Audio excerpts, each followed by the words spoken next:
Most folks just don't have the stomach to hear that this has happened around an institution where people go for spiritual nourishment. A former priest says Western New Yorkers need to hear stories just like his.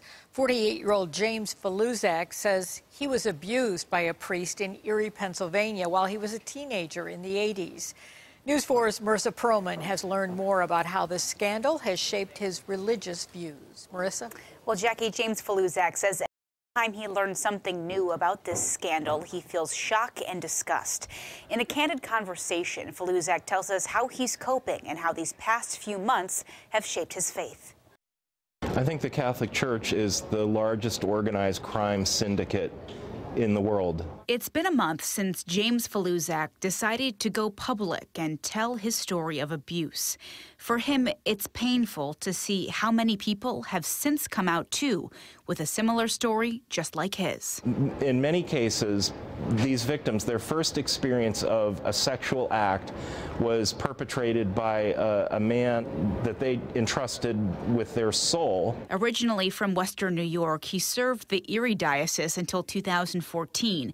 But he says he was reminded of the trauma of his abuse every day and decided to leave the ministry. It causes me enormous pain to not be able to preach, to not be able to celebrate the sacraments. He says his relationship with God and his faith has changed. I am very angry, not just with the church, but I'm angry with God.